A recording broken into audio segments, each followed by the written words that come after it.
Mr. Silent Channel. Please don't skip the ads, at paki-like naman, share at subscribe mo na rin, salamat. Kabanata 2861 Ama at Anak. Kaharian ng Pilak. Sa likod na hardin ng palasyo, mayroong isang eleganteng patio. Ang Jade Round Table ay puno ng iba't ibang delicacy. Foster father, wala kang sinabi bago ka dumating, medyo minadali ang pagkain na inihanda ng bata. Si Taikang ay may time na ngiti sa kanyang mukha, at ang kamahalan sa pagitan ng kanyang mga kilay ay kumupas ng gusto, na nagpapakita ng isang pahiwatig ng lambot. Alam kong lalabas ka, halika at tingnan mo, sa napakaraming tao, marami akong inihanda nito, at hindi na ako makakain pa. Kumuha si Ye Wuya ng isang pares ng chopstick at kumuha ng isang piraso ng isda sa kanyang bibig. Dinurog ang lasa at tumango ng may kasiyahan. Magaling kang magluto, napakasarap ng lingfei fish na nadulas ng suka. Magandang punto pa rin ito mula sa adoptive father. Hindi ko alam na may suka bilang pampalasa noon, kaya't hiniling ko sa chef na magsanay pa, sabi ni Taikang na may kasiyahang ngiti. Hehe, gumalagala ako, at naghahanap ako ng maraming pampalasa sa mga nakaraang taon. Mamaya ko na ikwento sa iyo. Bye! The way, nagtanim na rin ako ng sarili kong sili at gumawa ng chili koi beef sauce. Magagawa mo ito sa iyong ekspedisyon. Dalhin mo ito para kumain kasama ng noodles, nakangiting sabi ni Ye Wuya. May puso ang adoptive father, dapat ang bata ang nagpaparangal sa adoptive father, nagmamadaling sabi ni Taikang. Oy, ilang garapon ng koi beef sauce, hindi problema. Masarap din ang karneng ito, mabango ang labi, chewy ang ngipin, mataba pero hindi mamantika, sariwang hawyo na karne. Ang foster father ay isang eksperto pa rin, ito ay isang haushi na nahuli ng batang lalaki kamakailan lamang, at espesyal na iningatan para sa iyo ng iyong foster father, sabi ni Taikang. Haha, daan-daang libong taon na akong hindi nakakain nito. Naalala ko noong bata ka pa, dinala kita sa bundok para hulihin itong porcupine. Naaalala pa ba ng adoptive father? Si Taikang ay mukhang tuwang-tuwa. Ano ang sinasabi mo, ang iyong ama at ako ay may masamang alaala? Ngumiti si Ye Wuya. Hindi ko lang inaasahan, napakaliit na bagay, natatandaan pa rin ito ng adoptive father. Bahagyang namula ang mga mata ni Taikang. Isa lang akong ampon na tulad mo, mahinang isinulat ni Ye Wuya. Nanginginig ang buong katawan ni Taikang, at ipinatong ang dalawang kamay sa kanyang mga tuhod, hinawakan ito ng mahigpit. Mga bata. At ang foster father lang ang kamag-anak. Ngumiti si Ye Wuya at naglagay ng isang piraso ng karne ng haushi sa mangkok ni Taikang. Xiao Kang, huwag kang magabala sa pakikipag-usap, kumain ka habang mainit. Nagmamadaling pinulot ni Taikang ang mga chopstick na natutunan niya, tumango at sinabing, okay. Kinakain din ito ng foster father. Nang makita si Ye Kyun, na kanina pa nakangiti at tahimik, magalang na nagtanong si Taikang, Tito Kyun, bakit hindi din kayo kumain ng magkasama? Hindi na kailangan, ang kanyang kamahalan at ang guro ay magkasamang naghahapunan, hindi angkop para sa akin na maupo bilang isang utusan, nakangiting sabi ni Ye Kyun. Tito Kyun, nasa labas ka ngayon, hindi ba sabay tayong nakaupo at kumakain noon? Sumimangot si Taikang. Noong nakaraan, ang kanyang kamahalan ay isang bata, ngunit ngayon siya ay ang hari ng mga Diyos, ang hari ng mga baril, at ang matandang alipin ay natural na kailangang malaman kung paano kumilos, magalang na sabi ni Ye Kyun. Tito Kyun, alam mo na wala akong pakialam dito. At saka, sa lakas, ikaw ay. Xiao Kang, iwinagayway ni Ye Wuya ang kanyang kamay at sumabad, kung gusto ni Okan na umupo at kumain, natural siyang uupo at kakain. Halika, may kanya-kanyang paraan siya sa paggawa ng mga bagay-bagay, bakit mo ito pinipilit? Natigilan sandali si Taikang, at tila may napagtanto, pagkatapos ay tumango at sinabing, hintayin mo si Uncle Kyun, mag-impake ka ng ilan at dalhin mo sila. Salamat, kamahalan, tumango si Ye Kyun. Sa sandaling ito, nagkaroon ng kaguluhan sa labas. Presumptuous. Ako ang Reyna. Sino sa inyo ang nang-ahas na harangin ako? Reyna. Patawarin mo ako. Hindi naman sa gusto namin kaming pigilan, ngunit ipinag-utos ng kamahalan na walang pumasok. Sino ang iyong kamahalan na kumakain? Ano ang kailangan mong itago sa palasyong ito? Reyna, hayaan mo na kami. Kung hindi ka umalis, papatayin ka ngayon ni Bengang. Bumaba ang mukha ni Taikang at napatayo siya bigla. Foster father, I'm really sorry, ang bata ay walang kakayahang magdisiplina. Ang babaeng iyon ay hindi alam ang kagandahang asal at iniistorbo ang iyong pagkain. Ngayon pumunta at sabihin sa babaeng iyon na umalis sa daan. Tumalikod si Taikang, at agad na nawala sa bakuran at nagpakita sa hardin. Katie. Bawal kang maging mapangahas dito. Lumabas ka. Galit na damilat si Taikang, kumunat ang kanyang mga kilay. Galit na tumingin si Katie sa kabilang patio sa di kalayuan. Taikang, nandito ba ang adoptive father mo? Asawa mo ako, adoptive father mo, hindi ba dapat makilala ko siya? Tanong ni Katie. Bullshit. Gusto mo bang makita ang iyong foster father? Naglakas loob kang guluhin ang kapayapaan at maapektuhan ang pagkain ng foster father. Mag-ingat ka, I'm welcome. Galit na itinuro ni Tai Kang sa labas, lumabas ka. Ang mga mata ni Katie ay kumikinang, walang pabalik-balik, isang pares ng magagandang mata ang nakatitig kay Tai Kang. Gusto ko lang makita yung foster father na nagpalaki sa'yo as a adult, ano bang masama dun? Kung hindi ako aalis ngayon, paano ka magiging masungit? Ang mukha ni Tai Kang ay naging pula at puti, itinaas ang kanyang mga palad, at sinubukang hampasin. Ngunit sa kalagitnaan, hindi ito maaaring mahulog. Madiin ang mukha ni Katie, lumaban ka, bakit hindi mo ako bugbugin? Talunin mo ako hanggang mamatay, at hindi na kita guguluhin pa. Nasaan ang sharpshooter? Sa isang iglap, 4 na banal na general na nakasuot ng gintong baluti ang lumitaw sa hardin. Kanyang kamahalan. Ibaba mo ang reyna. Magandang panuurin. Oo. Ang sharpshooter, na ang lakas ay mas mataas kay Katie, ang pinagkakatiwalaan ni Tai Kang. Sa sandaling dumating ang mga taong ito, natural na hindi na makalakad pa si Katie. Bitawan mo ako. Bakit mo ako hinuhuli? Nagpumiglas si Katie, ngunit hindi maalis ang gintong baluti. Kamahalan. Isang boses ang biglang lumitaw sa tabi niya. Nagulat lahat ng Diyos, pero hindi nila namalayan na may sumulpat sa tabi nila. Tito Kyun. Naging balisa si Tai Kang, haharapin ko ito ngayon, para hindi maabala ang aking kinakapatid na ama. Hindi naintindihan ng kanyang Royal Highness, sabi ng Master. Dahil asawa mo iyon, manugang niya iyon, walang masama kung makita mo siya, nakangiting sabi ni Ye Kyun. Natigilan si Tai Kang, tumingin kay Katie, at saka tumingin sa direksyon ng kabilang patio.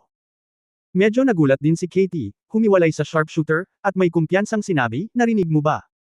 Alam din ng adoptive father mo na karapat-dapat akong makita siya.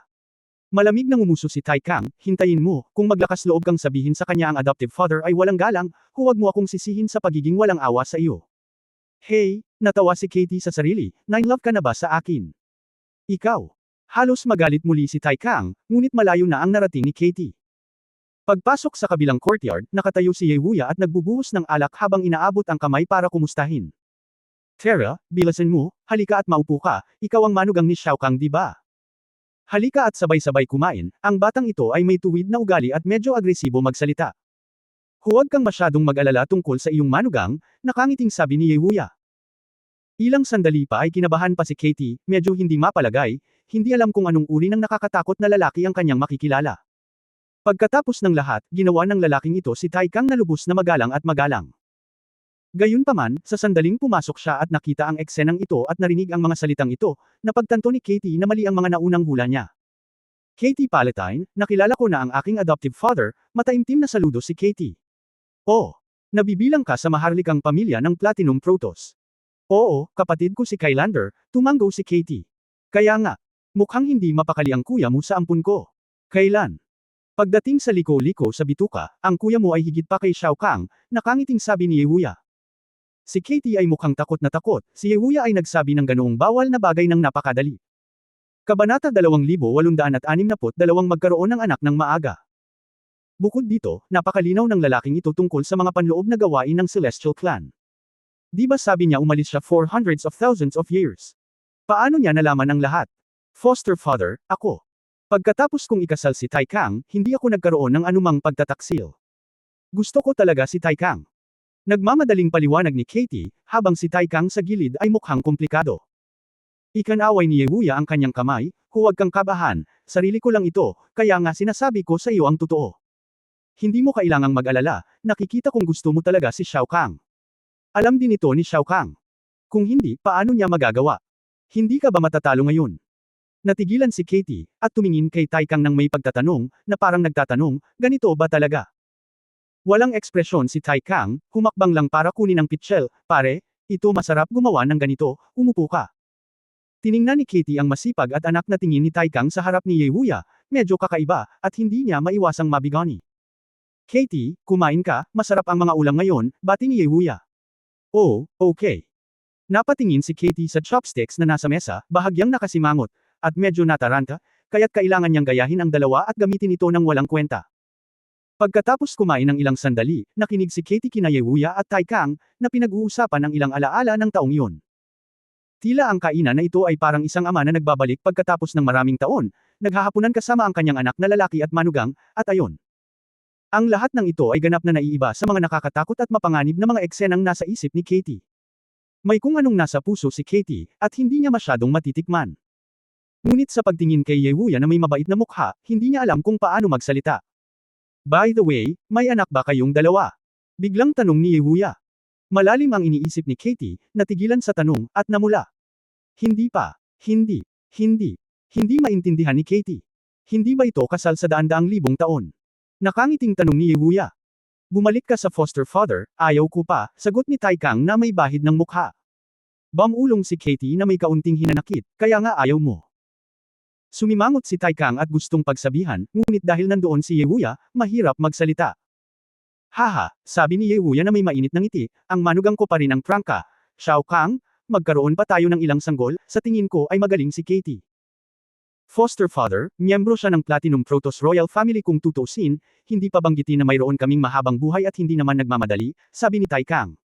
Mukhang nag-iisa si Katie. Alam niya na hindi komportable si Taikang sa maharlikang pamilya ng Platinum Protoss. Kung magkakaroon sila ng anak, nangangahulugan nito na ang bata ay magiging kahinaan ni Taikang, isang Platinum Protoss na kumokontrol sa gate ng buhay ni Silver. Bukod dito, nangangahulugan din ito na sa hinaharap, ang Silver Kingdom ay magmamana ng trono mula sa dugo ng Platinum Protoss.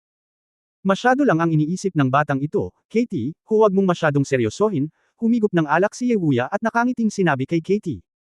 Pilit nang umiti si Katie at sinabing, sanay na ako, ayos lang. Pagkatapos kumain at uminom, tila may naalala si Yewuya. Binati niya si Yekyun, Akyun, ibigay mo kay Xiao Kang ang mga bagay na inihanda ko. Oo, sir. Si Katie ay mukhang nalilito, iniisip na ito ay isang bagay, ngunit nalaman na ito ay isang bungkus ng mga garapon. Ito ay pagtataka ni Katie. Ang Koin Yu chili sauce na inihanda ng master para sa kanyang Royal Highness, panatilihin ito sa daan patungo sa Tart Arrows, maaari mo itong kainin kasama ng pansit at hapunan, paliwanag ni Yekyun. Si Katie ay mukhang tulala at parang tulala. Gayunpaman, pagkatapos ay naglabas si Yekyun ng isa pang mahaba, mabigat na bagay, na binalot ng mahigpit ng isang malaking berdeng dahon. Ganun paman, sa pamamagitan ng daong ito, mararamdaman mo pa rin ang sumisikat na enerhiya na nagmumula sa bagay na ito. Ang pakiramdam ng pang-aapi na dulot ng enerhiya na ito ay mas dalisay at sagrado kaysa sa orihinal na kapangyarihan. Pare, ito na po. Agad na naramdaman ni Taikang na ang bagay na ito ay hindi pangkaraniwan, at ang kanyang mukha ay nagbago ng husto. Ang mga dahon ng World Tree. Ang ganitong uri ng puno ay makukuha lamang sa Titan God's Domain, at isa na lang daw ang natitira. At dapat kang pumunta sa pangunahing lugar, kung saan umiiral ang pinakamakapangyarihang Titans. Ano, kailangan mong gamitin ang mga dahon ng World Tree bilang isang pakete. Sa wakas ay nakita na ni Katie ang pinagmula ng berdeng dahon. Kapag pumunta ka sa oras na ito, lalaban ka na may layunin ng Emperor-level sword. Ang batang iyon ay maraming magagandang sandata. Naghanap din ako para sa iyo. Maaari mong sanayin ang iyong mga kamay at masanay ka. Tumawa si Yewuya sa kalsada. Si raw ang kaalaman ni Taikang, at nanginginig ang kanyang mga kamay sa sandaling ito. Maingat niyang inalis ang mga dahon ng World Tree. Gitling. Isang lumalakas na banal na kapangyarihan, tulad ng isang banal na kulog na pumailan lang sa kalangitan, naglabas ng gininto ang liwanag. Parang nanginginig ang buong Silver Palace dahil sa kapangyarihang ito. Ang hindi mabilang na mga celestial races sa loob at labas ng palasyo ay naramdaman na may isang bato na dumidiin sa kanilang mga puso, at sila ay nasusuka. Isang uri ng pamimilit mula sa mga nakatataas na nagpasuko sa kanila, na balot sa quartet. Ito ay isang ulo ng baril. Ang ulo mismo ng baril ay higit sa 1 metro ang haba at may makapal na metal na texture. Ang pinong pattern ng ginto at asul, ang mahiwagang hugis ng arko ng ulo ng baril, ang malamig na bituin sa matalim na punto. Hinaplos ng dalawang kamay ni Taikang ang ulo ng baril, tuwang-tuwa na para bang nakakuha siya ng kayamanan. Ang sibat, Kanggunal. Kilala rin ito bilang Dragon Slayer, nakangiting sabi ni Yewuya, ang katawan ng baril, mahahanap mo ang nababagay sa iyo. Sa totoo lang, may katawan ba ang baril na ito? Magagamit mo lahat. Ang iyong spear intent ay matagal nang kailangan na magkaroon ng World Trigon body. Si Katie sa gilid ay nagkatikip na sa bibig gamit ang isang kamay, ang mga mata ay nakatitig dito ng diretsyo, at ang hirap makalayo. Siya ang prinsesa ng Platinum Protoss, at hindi pa siya nakakita ng ganoong mahiwagang sandata.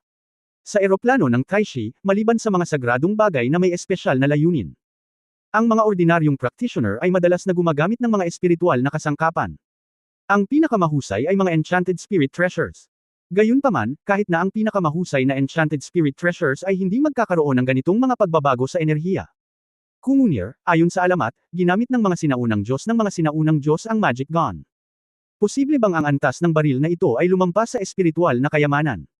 Ungol ni Katie. To be exact, isa rin itong espiritual na kayamanan, ngunit ang espiritual na mga kayamanan na karaniwang nakikita ay mga espiritual na kayamanan. Dahil ang enchantment ng mga espiritual na kayamanan na ito ay nakumpleto ng buhay ng Tai Shi Plane mamaya. Katutubo ang kumunol na ito. Si Ling Bao, ang lumikha nito ay ang master ni Hongmeng. Nakumpleto ito ng likhain ng master ng Hongmeng ang eroplanong ito. Sa makatuwid, may bahagi ng kapangyarihan ng simula, nakangiting sabi ni Ye Wuya. Ano? Nagulat si Katie, hindi nakakagulat na ang kapangyarihan ay sobrang nakakatakot. Na-overwhelm si Tai Kang at nagmamadaling nagbigay ng malaking saludo, foster father, mabalahibong batang lalaki, kahit idagdag mo pa si Asmodeus, babarilan ng bata ang lahat ng patay na kaluluwa. Ang ganitong uri ng magic gun ay walang silbi. Pakiusap, ibalik mo ang iyong foster father. Nako, para sa'yo, naghanda ka ng napakasarap na baboy para sa tatay mo, anong masama kung bigyan ka ng magic spear? Bukod sa Tai Shi Plane, sino ang mas karapat dapat kaysa sa anak ko? Mayroon itong magic gun.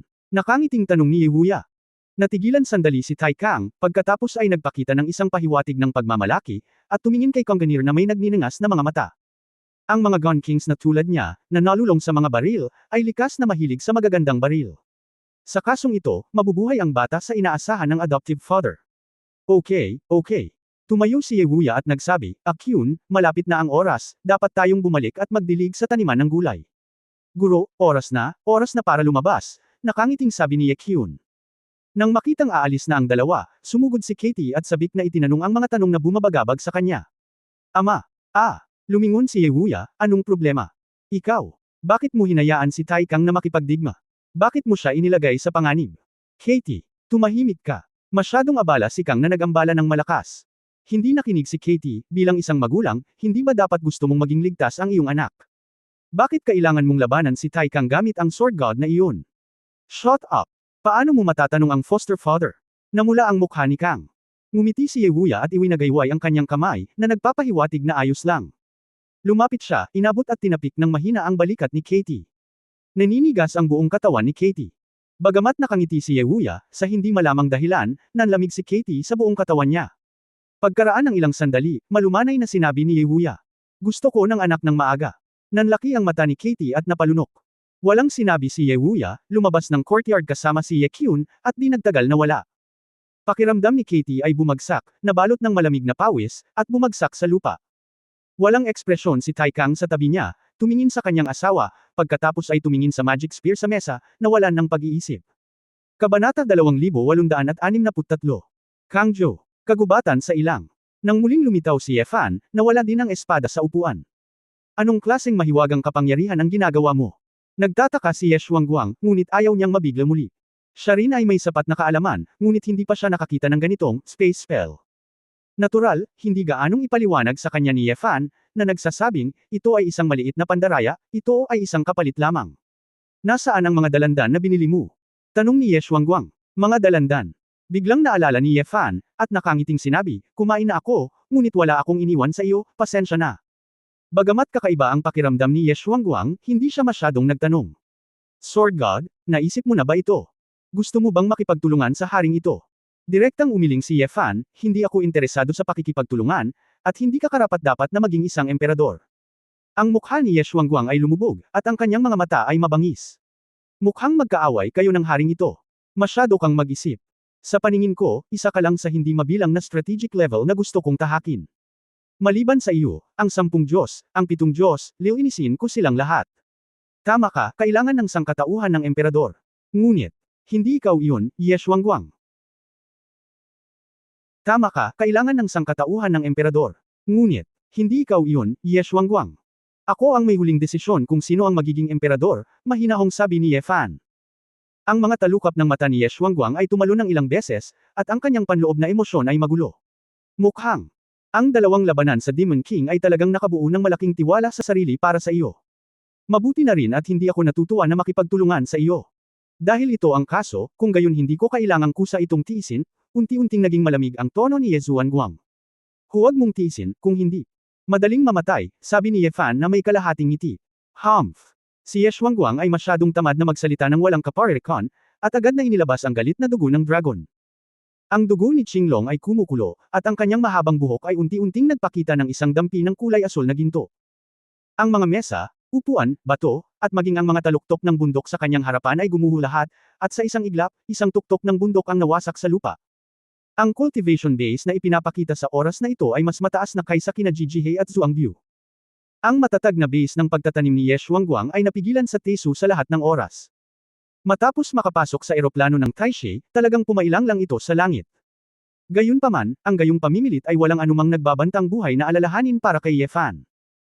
Ang kailangan ni Ye Fan ay patuloy na pakikipaglaban, at hindi na kailangang lumaban ng husto. Pagkatapos ng kaunting pag-iisip, pinakawalan ni Ye Fan ang triple disintegration. Sword Intent Double Disintegration. Ang Black Gold Sword Intent Flame ay bumangga sa Blue Gold Dragon Flame ni Ye Shuangguang. Zizi, sa intersection, ang Black Cyan Arc ng liwanag ay patuloy na kumikislap. Habang kinakaya ito ni Ye Fan, ang kanyang mga mata ay nakatuon sa kapangyarihan ng Azure Dragon ni Ye Shuangguang. Ang kapangyarihan ng Azure Dragon ng lalaking ito ay talagang mas solid kaysa sa dalawa. Si Ye Fan ay lihim na natuwa, matandang bata, sa pagkakataong ito ay hindi mo na naisin na tumakbo nang hindi ka hinihila sa labanan sa loob ng 10 araw at kalahating buwan. Kung maaari, nadama ni Ye Fan na mainam na maglaro sa unang kalahati ng taon. Hanggat maaari mong patuloy na obserbahan, palagi mong malalaman ang mga pangunahing batas ng linya ng dugo ng Qinglong. Diyos ng Espada. Minamaliit mo ang haring ito. Hindi ito ang iyong buong lakas. Mataimtim na sinabi ni Ye Shuangguang. Sa iyo, hindi ako karapat-dapat na gamitin ang lahat ng aking lakas, sinasadya ni Ye Fan. Pagkatapos ng lahat, si Ye Shuangguang ay naranasan sa daan-daang labanan, at hindi madaling mawala ang kanyang kalmado. Gayunpaman, kapag narinig niya ang mga ganoong salita, natural na hindi niya ito madaling bitawan. Tai Xiao Shenlei. Ikan-away ni Ye Shuangguang ang kanyang kamay at nakita ang isang malaking bilang ng mga thundercloud na natipon sa kalangitan. Sunod-sunod, ang mga kulog ay sumabog patungo sa kinaroroonan ni Ye Fan. Nahaharap sa ganitong uri ng pag-atake, hindi na kinakabahan si Ye Fan gaya ng dati. Ang Liquid Sword Intent ay ipinadala, at ang Black Gold Waterlight ay direktang tumama sa kalangitan sa itaas ng Ye Fan. Matapos ibuhos ang banal na kulog sa layunin ng likidong espada, ang lahat ng ito ay hinigop. Salungat na pag-atake. Ginamit ni Ye Fan ang counterattack technique, ang Liquid Sword Intent ay bumuo ng vortex, at sunod-sunod na thunderbolt ang bumagsak sa kinaroroonan ni Ye Shuangguang. Gayunpaman, hindi man lang umiwas si Ye Shuangguang. Niyayanig ng Blue Dragon ang Earth Armor. Ang kapangyarihan ng lupa dilaw na lupa ay natipon sa buong katawan niya, kinuha ang lahat ng kulog at kidlat, at ibinuhos ito sa lupa. Kasabay nito, habang nadudurog ang lupa, biglang nagbago ang estilo ng pakikipaglaban ni Ye Shuangguang. Cloud Piercing Kraken Stone. Ang kapangyarihan ng daigdig ay parang isang tuloy-tuloy na daloy ng dalawang kaki dragon, na nakatali sa mga bisig ni Ye Shuangguang. Ang lupa ay patuloy na nabasag, at tila ang lahat ng kapangyarihan ay ipapasa kay Ye Shuangguang. Sa bilis na nakikita ng mata, ang mga kalamnan ng braso ni Ye Shuangguang ay higit sa doble. Nakita ko ang pagsipa ng paa ni Ye Shuangguang, at isang suntok ang tumama kay Ye Fan. Boom! Gitling! Ang grabo sa buong bundok at kapatagan ay naging agos ng lupa, umaatungal patungo kay Ye Fan.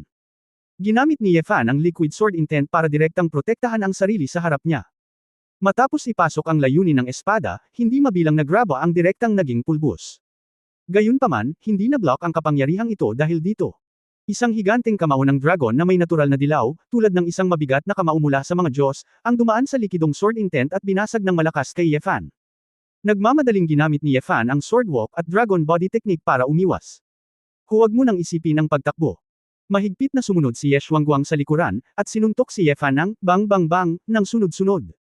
Tuwing may suntok, madudurog ang lupa, lumilipad na buhangin at mga bato. Ang mga lindol, bundok at ilog ay gumuho. Biglang napagtanto ni Ye Fan na ang paglipat na ito ay may malaking saklaw, at wala siyang oras para umiwas. Sa pagharap sa napakalakas na puwersa ng lupa, ipinatawag ni Ye Fan ang natitiklop na light sword at shield. Bang bang bang, ang tibak at kalasag ay inalog sa pira-piraso. Sword God. Ang panlilinlang ng haring ito ay batasin ang ulap at basagin ang bato. Kakayanin mo ba? Sumimangot si Ye Fan, ang trick na ito ay ang kapangyarihan ng Earth skill ng 4 na tribulations ng Qinglong.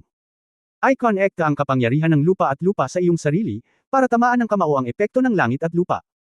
Ang suntok na ito ay hindi 2 beses o 3 beses sa kanyang sariling lakas, ngunit ang lupa sa ilalim ng kanyang mga paa ay labis na pinahirapan sa katawan ni Ye Fan. Kung mas mataas ang cultivation base, mas malawak ang lupang maaaring makipag-ugnayan. Paglilinang sa sukdulan, marahil ang kapangyarihan ng lupa sa buong mundo ay gagamitin ng Qinglong Powerhouse. Sa madaling salita, sa isang suntok, maaaring masira ang isang mundo. Kahit na si Ye Shuangguang ay nakipag-usap lamang sa isang radius na higit sa 10 kilometro, ang lakas ng pag-ataking ito ay nakakasira na ng lupa. Kung hindi dahil sa sword intent ni Ye Fan na maging mas tyrannical at ang kanyang katawan ay nangingibabaw ng sapat, siya ay nabugbog hanggang sa isang pulp ngayon. Napabuntong hininga si Ye Fan sa kanyang puso, anong Ye Xuanguang. Hindi nagtagal pagkatapos ng ika-4 na kapigatian, ginawa niya ang panlilinlang na ito ng napakabangis. Tila bago siya sumulong, pamilyar na siya sa iba't ibang kakayahan ni Qinglong at nag-practice ng hindi mabilang na beses. Ang susi ay ang set ni Ye Xuanguang ay talagang napakahusay. Ginamit niya si Tai Xiao Shenlei para limitahan ang kanyang paggalaw. Pagkatapos ay gamitin ang asul na dragon upang iling ang nakasuot ng lupa para sa isang maayos at ligtas na paglipat. Pagkatapos ng paghugot ng lakas mula sa lupa, mabilis itong kumukonekta sa nabubutas na ulap na batong basag. Ang buong set ay nilalaro, at ito ay makinis at umaagos, hindi mga random na galaw. Ito ang paraan ng pakikipaglaban na makakamit lamang sa malalim na pag-unawa sa mga kasanayan sa Qinglong. Kung ikukumpara sa kanya, ang unang dalawang Qinglong ay talagang masyadong malambot sa mga tuntunin ng mga kasanayan sa Qinglong. Sword God. Pagliliit ng ulo ng pagong, ano yun? Ipakita. Ilang mga tunay na kasanayan, upang ang haring ito ay makababa sa iyo. Tila dose-dosenang mga bundok ang patuloy na nakikinig kay Ye Fan sa mga mapanuksong salita na ito, ngunit ang walang katapusang kapangyarihan ng lupa na ito, na may mabilis na pag-urong at buong pagsalakay, ay talagang walang paraan upang masira ito ni Ye Fan, patuloy na ibinababa ang kapangyarihan ng Earth sa kanyang harapan, at ang Ye Fan ay hindi nakikita ang kapangyarihan ng fan ng Asher Dragon na umaagos sa ganoon kalapit na distansya, pagkatapos ng ilang daang suntok, isang mahabang bangin na mahigit 10 milya ang naguhit sa lupa mula sa malayo, tila ang mga Diyos ay gumuhit ng isang puwang sa lupa. Defensive ka lang, ano ba yung iniisip mo? Naramdaman ni Ye Xuanguang na may mali, bagamat palagi siyang nangunguna, buong puso siyang naglalaro ngunit hindi nasaktan si Ye Fan, sadyang nagpapaliban siya. Kabanata 2864 na labanan ng espada at dragon. Bamulong si Ye Fan sa kanyang puso na kung magkunwari siyang masyadong mahina, magdudulot din siya ng hinala. Kung ganoon, kailangan mo pa ring lumaban ng naaangkop. Ang Shore of the Earth. Agad na kumalat ang liquid sword intent ni Ye Fan, nakapalibot kay Ye Xuanguang sa lahat ng direksyon. Mahigit sa 100 likidong clone, na may hawak na mga espada, sabay-sabay na sumugod patungo kay Ye Xuanguang. Nang makita ito, hindi natarante si Ye Xuanguang. Nang Xuanghua, agad na sumabog ang kapangyarihan ni Xuanbing mula sa katawan ni Ye Xuanguang. Isang misteryosong ice shockwave na may asul-puting ice crystals, tulad ng isang star halo, kumakalat ng malakas. Ang mahiwagang ice shockwave na ito ay agad na nagyelo sa lupa, at ang buhangin sa hangin ay natatakpan ng hoarfrost. Nakaramdam ng panginginig si Ye Fan. Kasabay ng pag-atres ng figure, nakita niya na ang kanyang mahigit 100 liquid sword intent clone ay nagyelo sa gitna ng pag-atake. Isa-isa, parang bumagal ang mga clone, at huminto pa. Diyos ng espada, ang ganitong uri ng panlilinlang ay sapat lamang upang harapin ang ordinaryong kaitiya na kaharian. Masyadong mapagpakumbaba ang pakikitungo sa haring ito. Malamig na umungol si Ye Xuanguang. Ice Dragon Tooth. Sa isang iglap, ang hindi mabilang na hugis dragon na misteryosong yellow ay naging hindi mabilang na mga bituin, na umiikot sa paligid ni Ye Xuanguang. Ang napakabilis na umiikot na Xuanbing Dragon Teeth, tulad ng hindi mabilang na mga bala, ay tumusok sa mga likidong sword intent clone na ito. Ang clone ng sword intent, na nagyelo, ay nasira na ngayon sa hindi mabilang na mga piraso. 4 na kalamidad ng kakayahan ni Qinglong, 2 pa ang nakita ko. Si Ye Fan ay labis na natuwa, ngunit ang kanyang mukha ay mukhang nakakahiya. Ano ba ang pinagkakaabalahan mo? Nagmamadali ka, at paulit-ulit kang mabibigo, tapos mauubos ka. Yulang ako, hindi ako seryoso. Galit na tumawa si Ye Xuanguang, Sword God. Nagbago ka na. Yabang, bayaran mo. Kung ito ang orihinal na hari, baka ikaw ay talagang maubos mo. Ngunit ngayon, ang hari ng Four Tribulations Blue Dragon, ang huling bagay na kinatatakutan ko ay ubusin ka. Bahagyang sumimangot si Ye Fan, ang pang-4 na pagnanakaw kay Qinglong ay si Zai Hua. Kung tama ang pagkakaalala ko, kapag natapos na ang kalamidad na ito, ang kakayahan sa pagbawi ay lubos na mapapabuti. At kaugnay, sa unang 3 kapigatian, ang mahinang kapangyarihan ni Aoki ay lubos na lalakas sa ika-4 na pagnanakaw. Hindi pa nagagamit ni Ye Xuanguang ang anumang pandarayan ng kapangyarihan ni Aoki, na nagpapakita na talagang nag-iwan siya ng maraming trump card.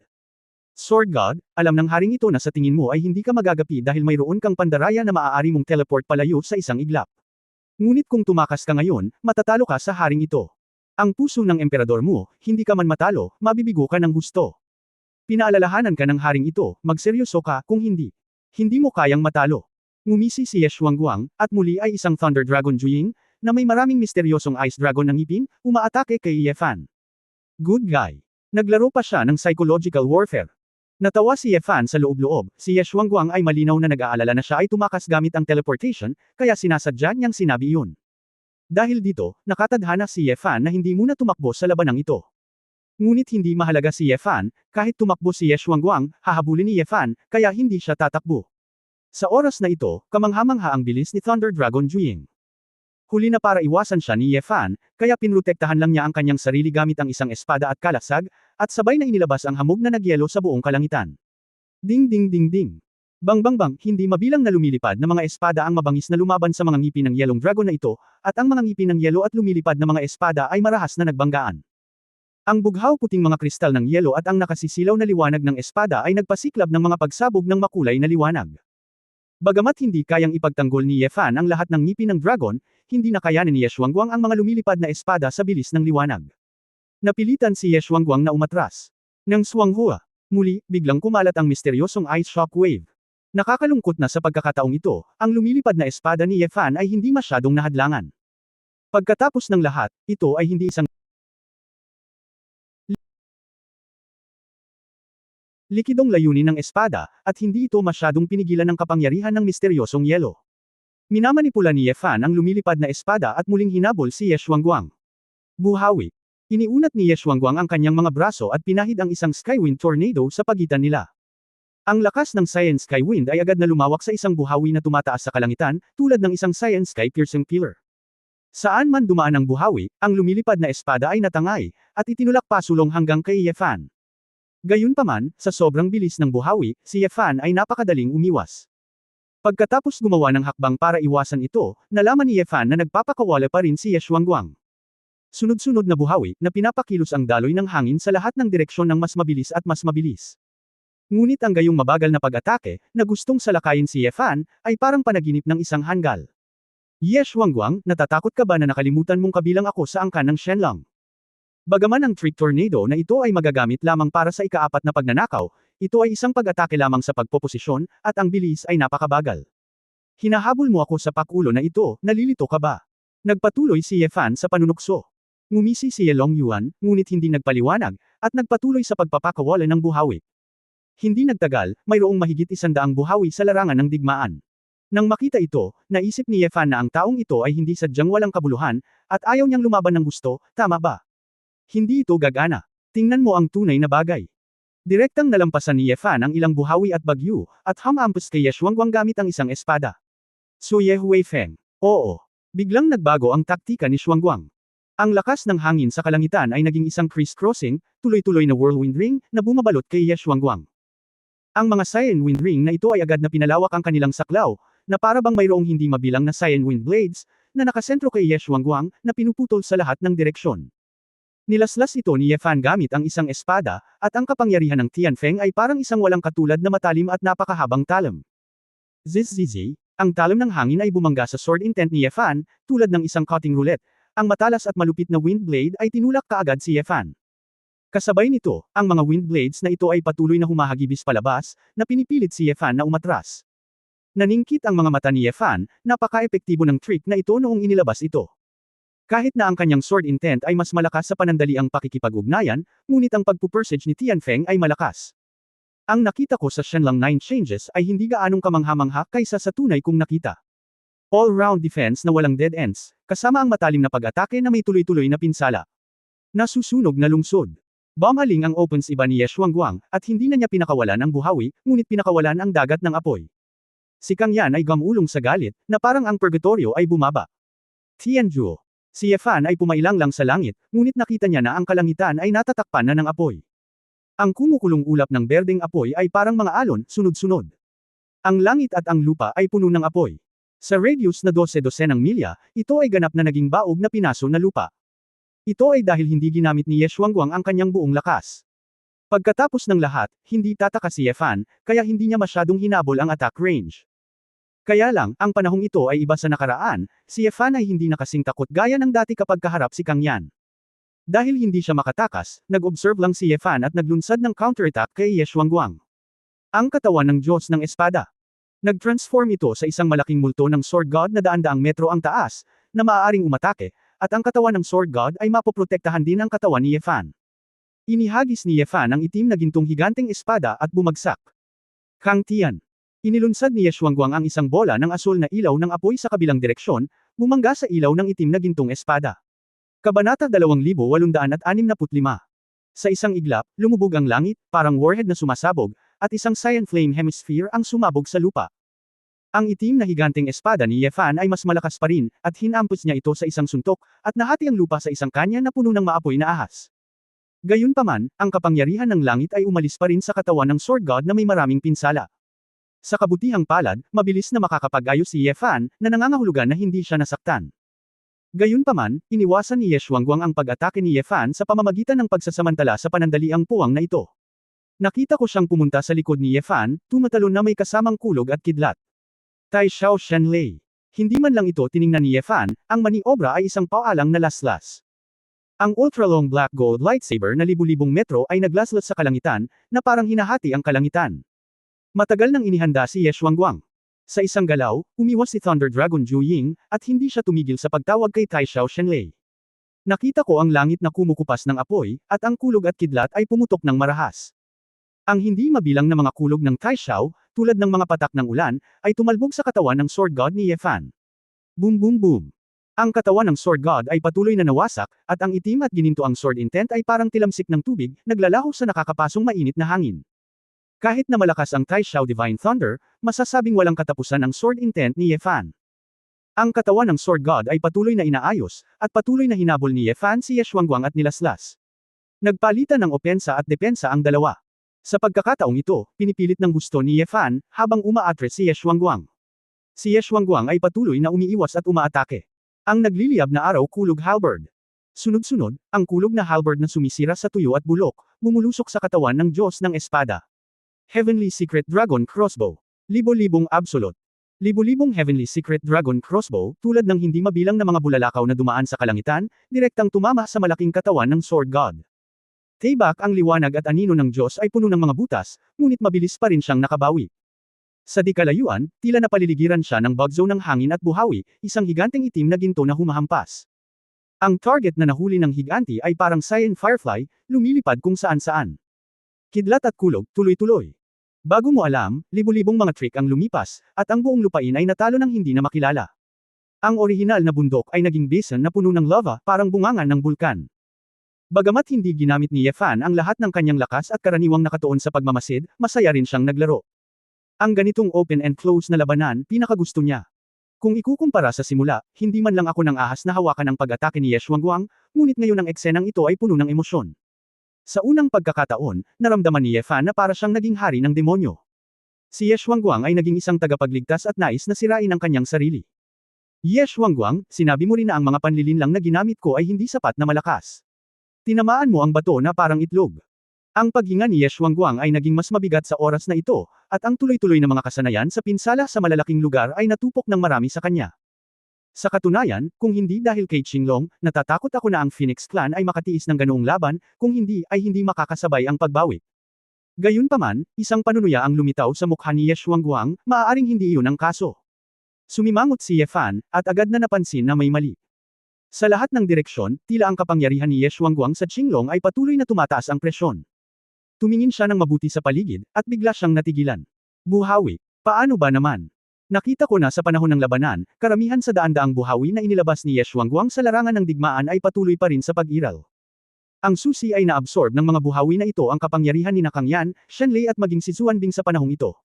Kaya't ang buhawi ay naging apoy na buhawi, kulog na buhawi, at yelong buhawi. Cyan, pula, dilaw, asul, puti. Sa isang iglap, hindi na ito naitago, at ang ningning ay nagniningning na parang aurora. Hindi lamang iyon, ang mga buhawi na may iba't ibang mga katangian ay nasa proseso pa rin ng pagsipsip, patuloy na pinahuhusay ang kanilang mapanirang kapangyarihan. Hindi mapigilan ni Ye Fan na makaramdam ng kagilahil-alas. Lumalabas. Si Ye Xuanguang ay talagang nagpaplano ng ganoong laro.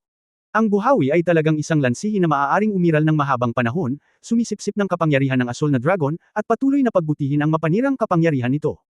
Ang buhawi trick ay hindi kasing simple ng iniisip mo. Nakipagkamay si Ye Xuanguang.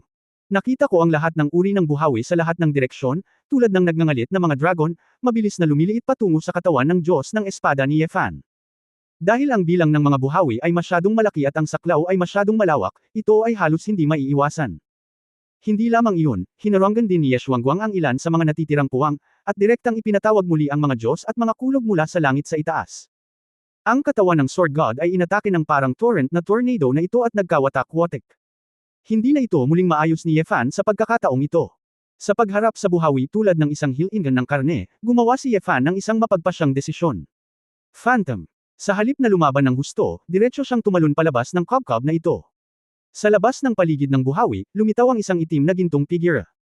Sa sandaling ang katawan ng Sword God ay nabura, si Ye Fan ay agad na lumipat. Flamer Law. Nang matuklasan ni Ye Xuanguang ang multo, huli na para makagambala. Nang makita niyang nagpalit na talaga ng posisyon si Ye Fan, hindi niya maiwasang matigilan. Ha! Delikado, Ye Xuanguang, matandang Soro, halos makulimlim ka, nakangiting sabi ni Ye Fan. Sa hindi inaasahan, naintindihan mo rin ang iba pang mga batas ng eroplano. Espada Diyos, ako ay labis na nabigo sa iyo. Ni hindi mo kayang ituloy ang iyong sariling layunin ng espada sa antas ng emperador. Nakakatawa na matutunan ang mga mapanlinlang na batas. Si Ye Xuanguang ay puno ng paghamak.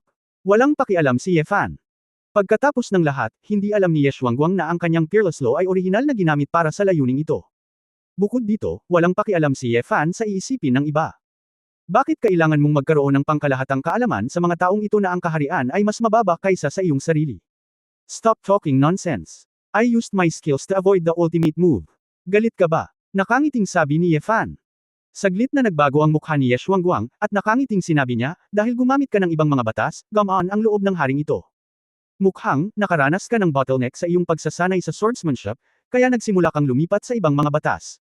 Ito ang batas ng pagtatago, hindi ka takatakang makakatakas ka sa Diablo. Sa opinyon ni Ye Xuanguang, kung lalaban ka ng ganito, maaaring may pagkakataon ka talagang manalo. Pagkatapos ng lahat, maaari niyang masira ang depensa ni Ye Fan at pilitin si Ye Fan na gamitin ang kanyang mga kasanayan sa pagtakas. Kahit na hindi mataas ang posibilidad na manalo, nadama ni Ye Xuanguang na sulit itong subukan.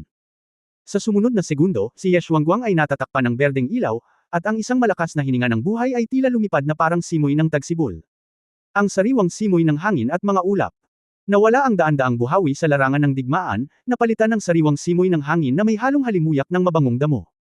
Si Ye Xuanguang ay tila isinilang na muli sa isang iglap, ang kanyang mga mata ay muling matalim, at ang kanyang hininga ay muling mahaba. Sa lahat ng direksyon, nagsimulang mag-condense ang lava, at ang lupa ay nagmula sa lupa sa bilis na nakikita ng mata. At sa mga lupang ito, ang isang maliit na berdeng mga shoots ay unti-unting nagsimulang lumitaw.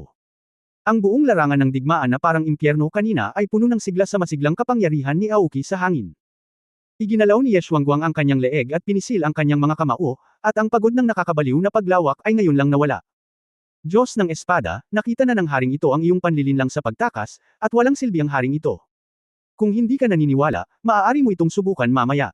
Napangiti si Ye Xuanguang ng may pagmamalaki, pinakawalan si Thunder Dragon Juying, at naglunsad ng sprint. Ang figure ay mas mabilis kaysa dati, at ang pagpikit ng mata ay lumitaw na sa harap ni Ye Fan.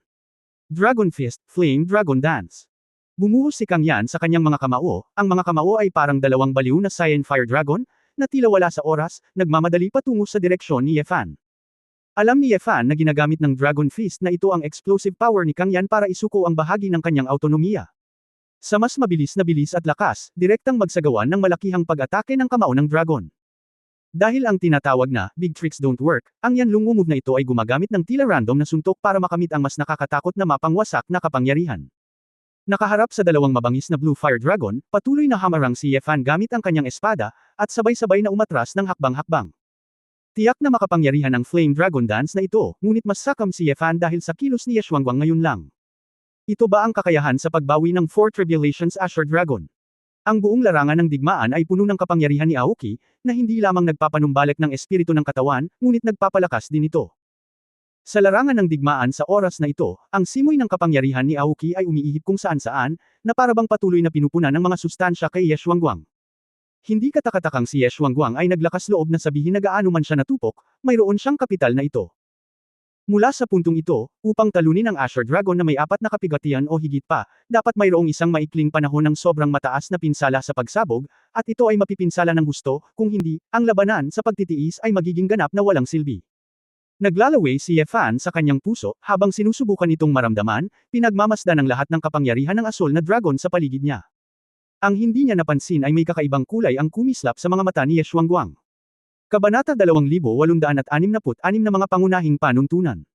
Ang patuloy na galit na pag-atake ni Yan Longwo ay naging sanhi ng patuloy na pag-atres ni Ye Fan. Gayunpaman, hindi nagmamadali si Ye Fan na lumaban sa loob ng saklaw na kaya niyang tiisin. Tila lalamunan ng apoy na dragon si Yefan anumang oras, ngunit si Yefan ay talagang nanatiling ligtas na distansya mula sa kanya. Nalaman ni Yefan na ang trick ng maaliwalas na simoy ng hangin at ulap ay binago nito ang pangkalahatang kapaligiran ng larangan ng digmaan. Sa pagpapatuloy ng simoy ng hangin at ulap, kulog at apoy lang ang naroon, para bang patuloy na nagbabago ang larangan ng digmaan ng purgatorio sa lupa sa bilis na nakikita ng mata.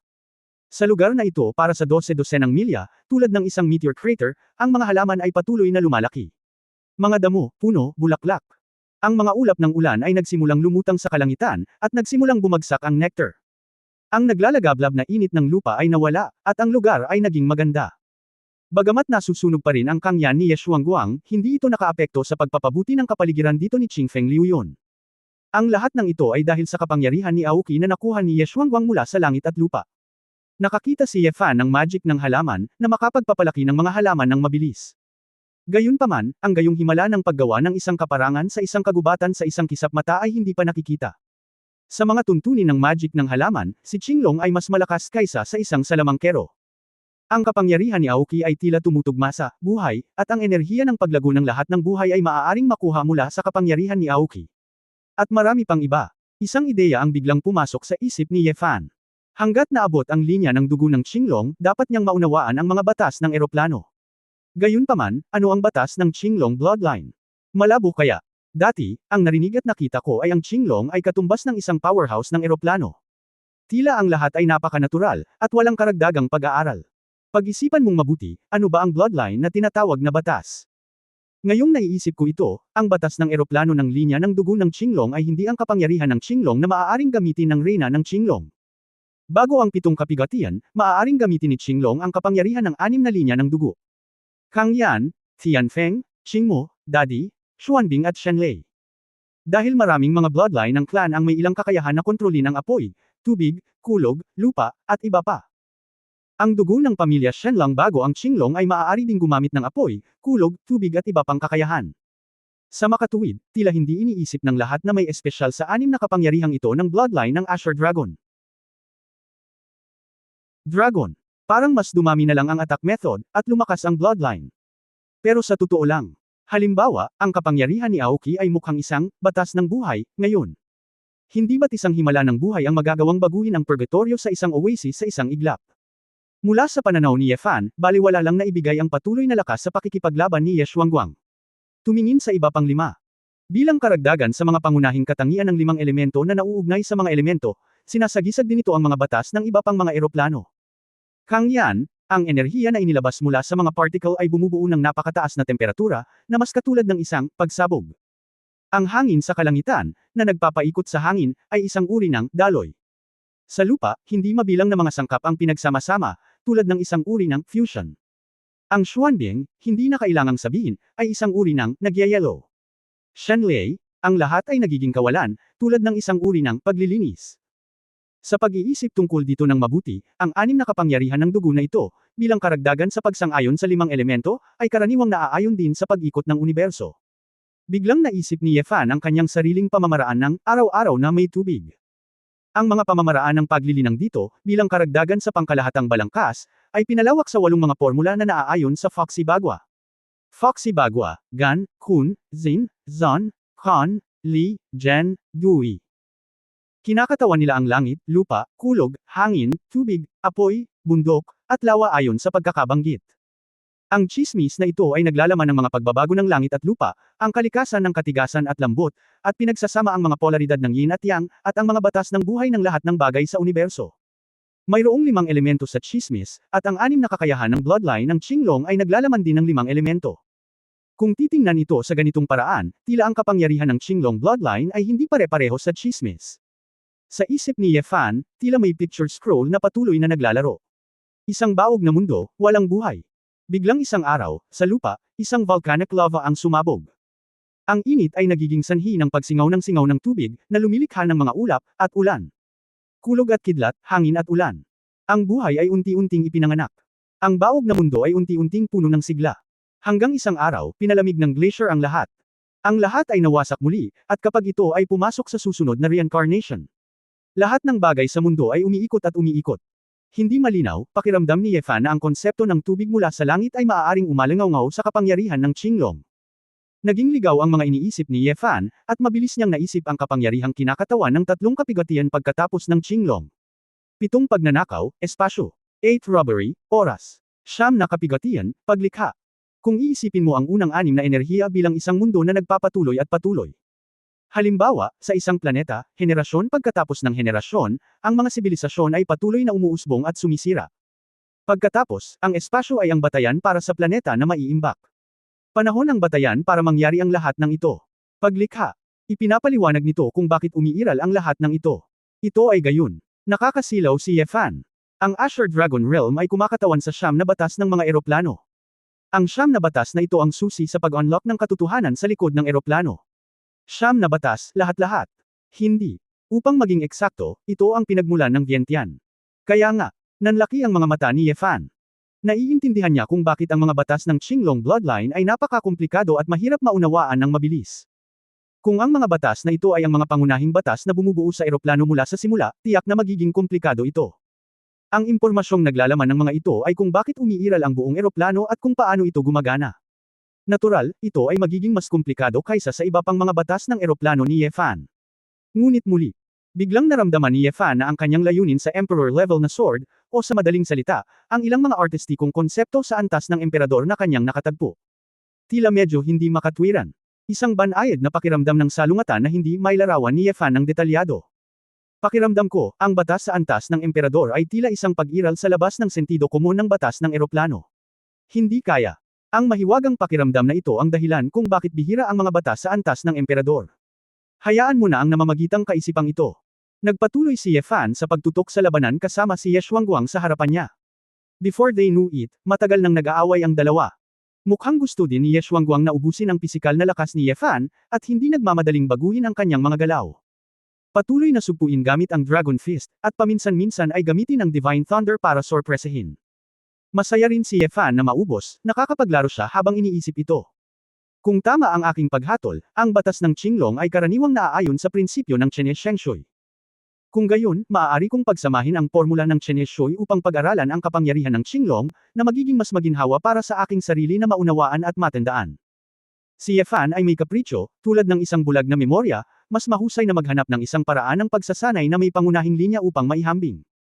Maaaring mas mahusay na mag-explore sa ganitong paraan. Siyempre, ang saligan ng lahat ng ito ay ang walang kapantay na batas ni Ye Fan. Natatakot ako na sa buong eroplano, walang sino man ang nakakakita sa panloob ng mga prinsipyo ng batas tulad ni Ye Fan. Ito ay parang manual na nagpapaliwanag ng mga patakaran, si Ye Fan lang ang nakakaintindi ng wika at komposisyon. Si Ye Fan ay unti-unting naging kainahinala. Baka si Foxy nga ang lumikha ng Chen Shui. Kabanata 2867 ang pinakamalakas na killer move. Kung talagang umiiral ang ganoong uri ng sinaunang Diyos, dapat ay isa rin siyang taong makakaunawa sa katotohanan ng eroplano. Ito ang pinakamahusay na patunay para sa isang paraan ng eroplano ng Taiji, at walang kapalit para dito sa ngayon. Nang Xuanghua, biglaan. Isang matalim na liwanag ang kumislap sa mga mata ni Ye Xuanguang. Bigla siyang naglabas ng lakas, at isang shockwave ng misteryosong yelo ang biglang yumanig kay Ye Fan. Palaging nakabantay si Ye Fan, ngunit hindi siya nataranta. Direktang binabayaran ito ng Dragon Blood Armor at Sword Intent Shield. Gayunpaman, mayroong isang butas sa ilalim ng paa. Zuan. Bingtan. Naglatag si Ye Xuanguang ng malamig na pool sa likod ni Ye Fan ngayon lang. Gayunpaman, ang antas ng pagyayelo na ito ay hindi masyadong nakakaapekto sa bilis ng paggalaw ni Ye Fan.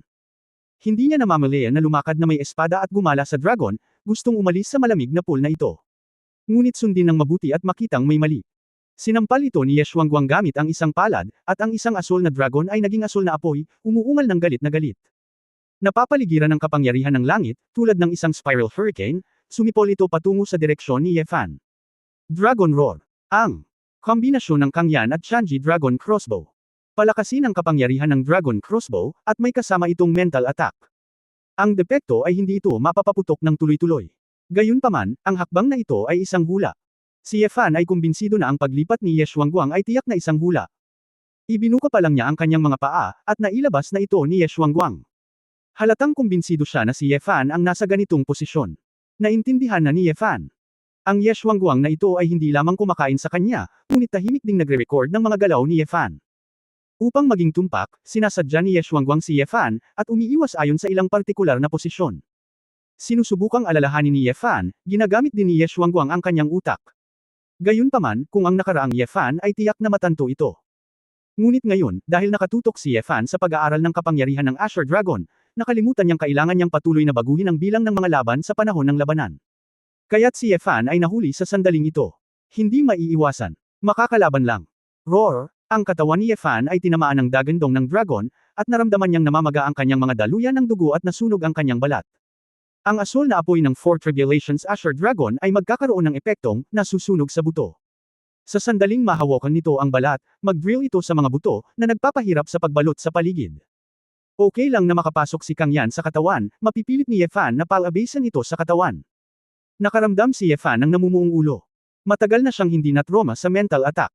Alam ng haring ito na gaano man kalakas ang layunin ng iyong espada, ang kaluluwa ng dragon ay hindi kasing husay ng haring ito. Nakaramdam si Ye-Fan ng pagkatulala sa kanyang harapan, at ang kanyang ulo ay nahihilo. Ginamit ni Ye Xuanguang ang dagandong ng dragon, at ang pangunahing layunin ay pansamantalang sirain ang primordial spirit ni Ye-Fan. Kaya, kumuha ng pagkakataon na gumawa ng susunod na hakbang. Nang makitang talagang bumagal si Ye-Fan, iniunat ni Ye Xuanguang ang kanyang braso ng walang pag-aalinlangan. Ang isang alo ng banal na kulog ay naging isang banal na sandata, at sa isang putok, ang kulog ay nahulog sa kanyang palad. Thunderblade, slash the sky. Ang matibay na Divine Thunderlight Blade ay parang isang makinang na gininto ang espada ng kidlat. Dahil sa akumulasyon ng banal na kulog, ito ay mas malakas kaysa sa banal na kulog na pinakawalan sa isang iglap. Ang disadvantage ng hakbang na ito ay kailangan nitong mag-ipon ng momentum at hindi mailalabas kaagad tulad ng ibang mga banal na kulog. Ngunit sa sandaling maputol ito, hindi lamang ito papatay sa isang tuwid na linya at sa isang malaking lugar, kundi pati na rin ang kapangyarihan nito ay hindi mas mahina kaysa sa point-to-point na nagliliyab na Sun Thunder Halberd. Alam ni Ye-Fan na hindi na niya kakayanin pa ang trick na ito kung hindi ay nasa panganib siya. Kahit na hindi niya ginamit ang kanyang buong lakas, ang isang taong tulad ni Ye Xuanguang ay hindi makapagbigay sa kanya ng kahit kaunting pagkakataon. Dahil si Ye Xuanguang ay nakaranas na ng daan-daang laban at napakahusay sa snowballing, tulalawakan niya ang kanyang mga pakinabang at hindi niya bibigyan ng pagkakataon si Ye-Fan na tumalikod. Phantom. Kinagat ni Ye-Fan ang kanyang mga ngipin at tiniis ang sakit ni Yuan Shen, at naglabas ng isang multo na naglalayong iwasan ang talim ng kulog na ito. Ngunit sa sandaling mailabas ang multo, napagtanto ni Ye-Fan na may mali. Bigla niyang naalala ang mga salitang sinabi ni Ye Xuanguang noon. Hindi ako naniniwala. At subukan ulit mamaya. Ang mga salita ni Ye Xuanguang, maaari ba itong maging isang bitag? Sinasadyang gamitin ang provocative na tono na ito para hindi mag-alala si Ye-Fan at patuloy na gumamit ng phantom transfer. Ang talim ng kulog ni Ye Xuanguang ay bumagsak. Kasabay nito, isang panunuya ang lumitaw sa sulok ng bibig ni Ye Xuanguang. Ang nerbiyos ni Ye-Fan ay tensyonado. Baguhin. Hindi pa rin nagbabago. Walang pakialam. Kahit na ito ay isang bitag, hindi ko makuha ang talam ng kulog na ito. Phantom Switch. Agad na lumitaw si Ye-Fan sa posisyon ng multo. Pagkatapos lumipat, kailangan ng maikling oras ng reaksyon. Sa sandaling lumipat si Ye-Fan, nakaramdam siya ng matinding lamig sa likod niya. Aoki Burial Dragon Coffin. Sa likod ni Ye-Fan, may lumabas na sinaunang pinto. Bumukas ang pinto, at nasa loob ang kapangyarihan ng Blue and White Mysterious Eyes at ni Aoki. Isang asul na dragon ang tumalsik mula sa tarangkahan ng kawalan, na nakasalo kay Ye-Fan. Pakiramdam ni Ye-Fan ay parang hindi mabilang na karayom ng yelo ang tumutusok sa kanyang katawan, at ang asensya ng kanyang dugo ay hinihigop ng asul na dragon na ito. Habang sinisipsip ng Qinglong ang asensya ng dugo, ang katawan ng dragon ay nagsimula ring kuminang ng gintong pula, na nagbubuklod kay Ye-Fan ng mas mahigpit at humigpit. Dragon Slaying Skill, ang advanced na kasanayan ng Dragon Coffin Blood Prison. Isang kabaong nagawa kina Aoki at Xuanbing ang nabuksan sa kawalan.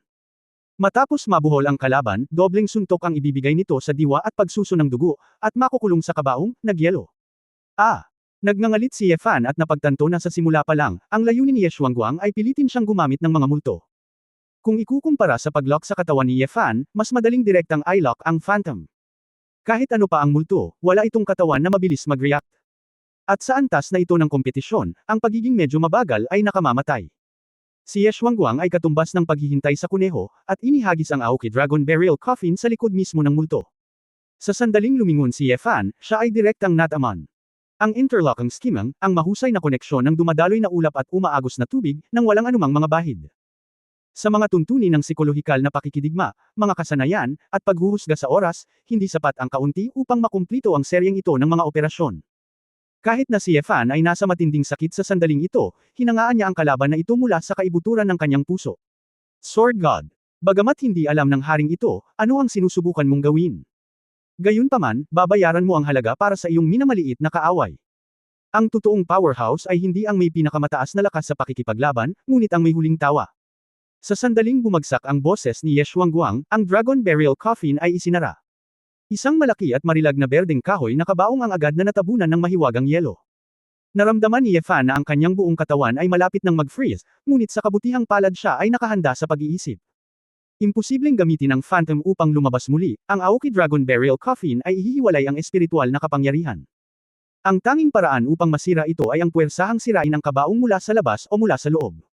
Paghiwa-hiwalay ng 4 na beses. Hindi na nang ahas si Ye Fan na mag-alinlangan pa, kaya pinasabog niya muna ang kabaong. Ang Black Gold Sword Intent na pumutok ay agad na pinawi ang madilim na lamig sa kanyang katawan. Mabilis ding nakabawi ang nasirang Dragon Soul ni Ye Fan, at naging mas malinaw ang kanyang utak. Pagkatapos ng lahat, ang ganap na lakas ay masyadong mahina, at ang Aoki Dragon Burial Coffin ay hindi makayanan ang nakakatakot na pagpatay na dulot ng pagkawatak-watik ng quadruple layer sa oras na ito.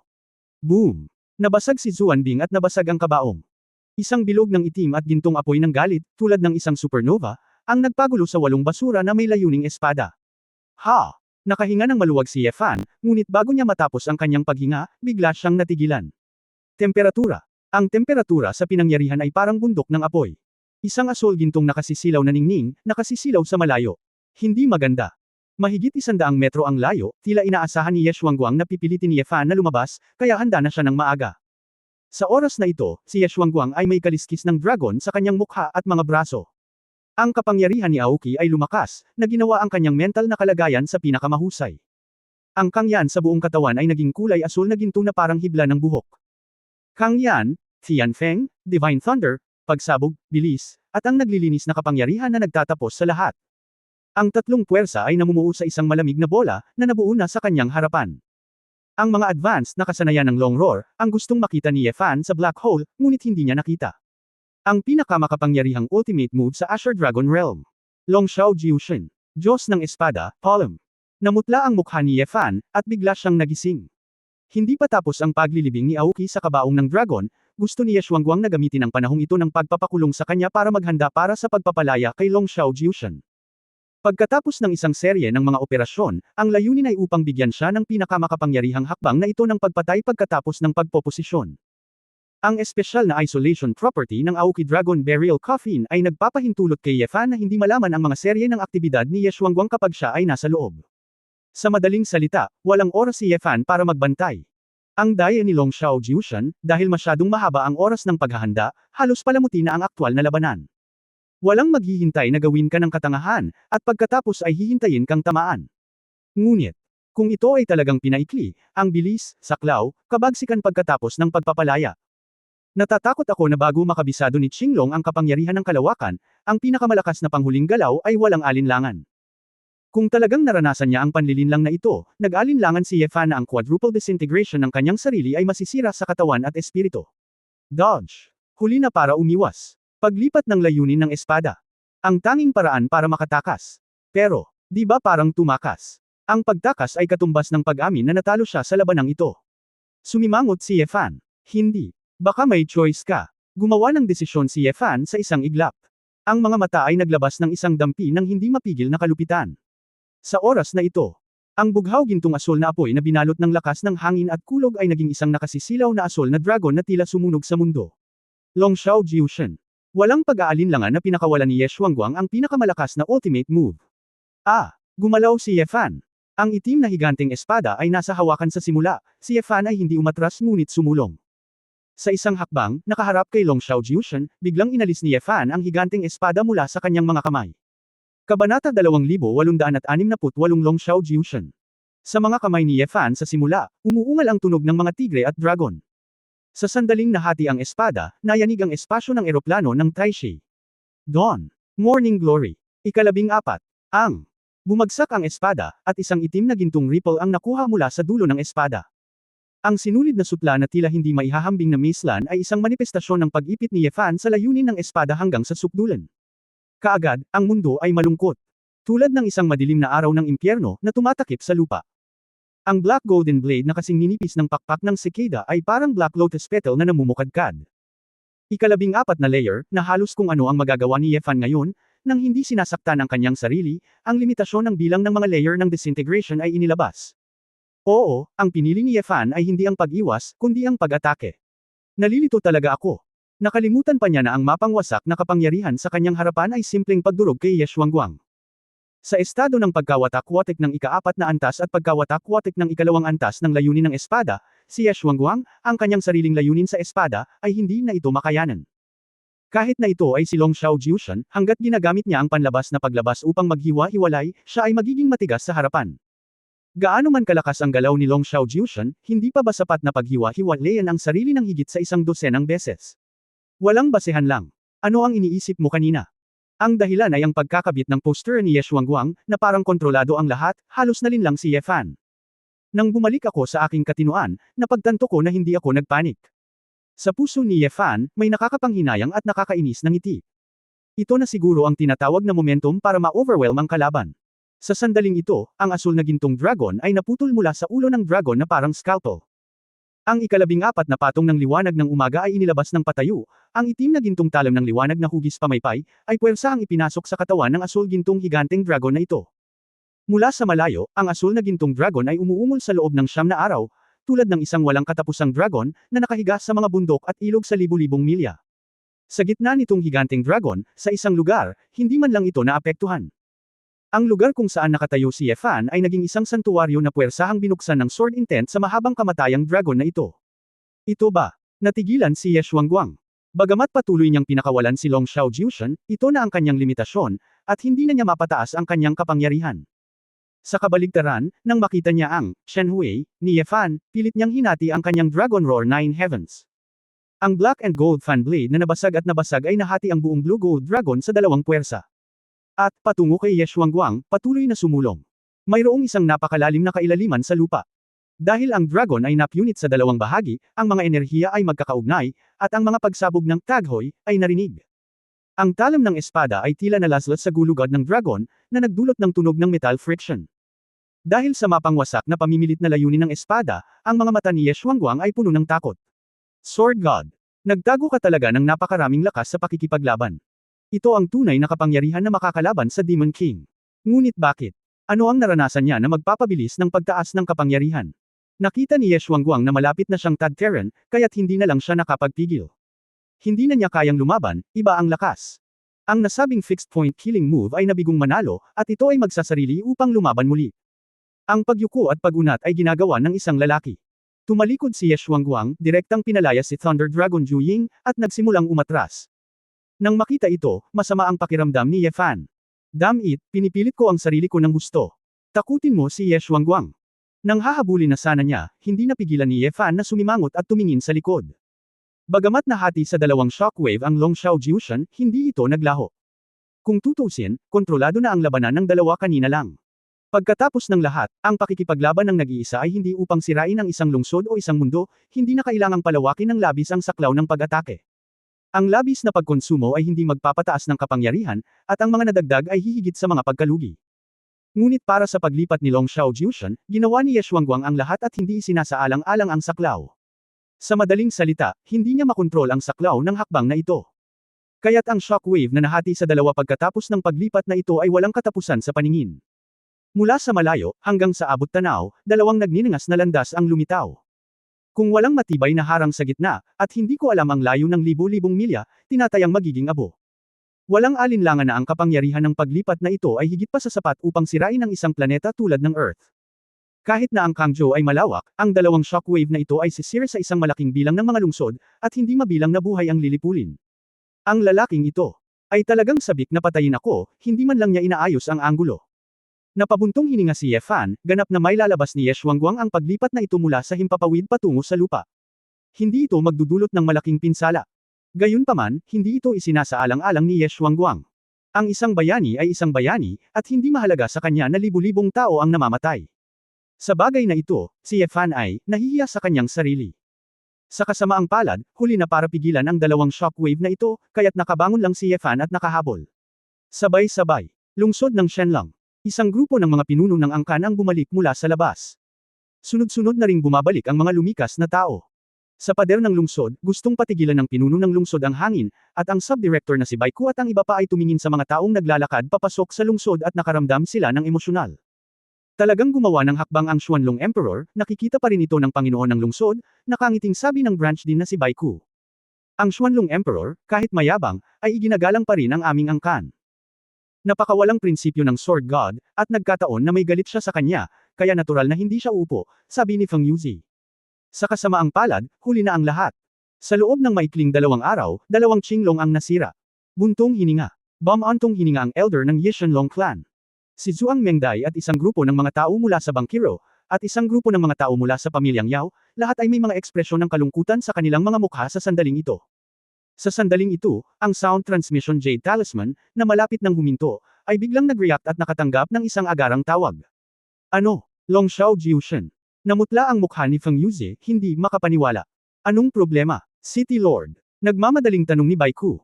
Mabilis. Mabilis na hayaang lumikas ang mga estudyante at residente. Mabilis na lumikas. May naglabas ng Longshao Jiushen ng paalang. 3 lungsod ang nawasak. Ito. Malapit na ang pagdating sa ating Shenlang City. Sigaw ni Feng Yuzi. Dragon. Longshao Jiushen. Baka si Ye Shuangguang. Paano ito mangyayari? Kahit nagawin mo ito, hindi mo dapat gamitin ang trick na ito. Baliw ba si Ye Shuangguang? Nataranta ang isang grupo ng matatanda, si Shenlang sa katunayan, karamihan sa mga tao sa grupo ay hindi alam kung ano ang ibig sabihin ng paglipat ni Longshao Jiushen. Dahil, bagaman sikat ang trick na ito, hindi ito praktikal at bihirang makita. Ito ay isang trick na ginagamit upang sirain ang isang kontinente at sirain ang isang mundo. Kung gagamitin mo ang panlilinlang na ito sa labanan, maliban na lang kung nakikipag-ugnayan ka sa ilang tao na may iba't ibang lakas, ito ay hanggal. Ngunit sumigaw man sila ng malakas na ilikas muli ang buong lungsod, huli na ang lahat. Sa malayong abot tanaw, 2 turquoise light spot ang kumislap. Ang lugar ng liwanag ay lumawak sa isang iglap, at ang 2 mapang wasak na shockwave ay malapit ng wasakin ng Dragon City sa lupa. Kabanata 2869 na susunod na mga hakbang. Ang Great Defense Array. Lahat ng matatanda, pumunta sa battle point at simula ng Great Defense Array. Ang Dragon Blood Pact. Mahusay na array. Lahat. Sa isang kaldero ng lugaw, maraming tao sa lungsod ang nalilito, hindi alam kung ano ang nangyari. Sa sandaling ito, marahas na yumanig ang lupa, at 2 blue gold shockwave ang nagdala ng 2 nakasisilaw na gintong ilaw. Dahil sa hininga ng kamatayan, ang isang grupo ng mga high-level na miyembro ng clan sa pader ng lungsod ay hindi na nagmamalasakit sa ibang mga bagay, ipagpatuloy lang ang pagbakante. Nang makitang ang 2 mahahabang dragon na sapat na upang masakop ang karamihan sa lungsod ng Shenlang ay dumiretso na sa.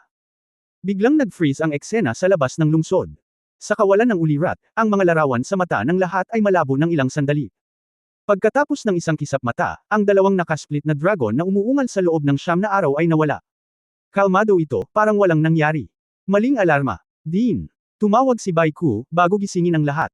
Nakita ko ang isa na nakasuot ng itim na high-neck na formal na suit, high-riding boots na nakasara ang pantalon, maayos na sinuklay ang buhok sa likod ng ulo, at bow tie, nakadamit ng maingat. Isang lalaking may malamig at solemn na mukha, na nagpapakita ng hininga ng mga estranghero, ay lumitaw sa kalangitan sa itaas ng lungsod ng Shenlang sa ilang mga punto. President Emperor. Sa wakas ay naunawaan ni Feng Yuzi at ng iba pa kung bakit ngayon lang ito nangyari. Isa sa 3 dapat, ang dekano ng Kyushu College, ang pagbabalik ng emperador.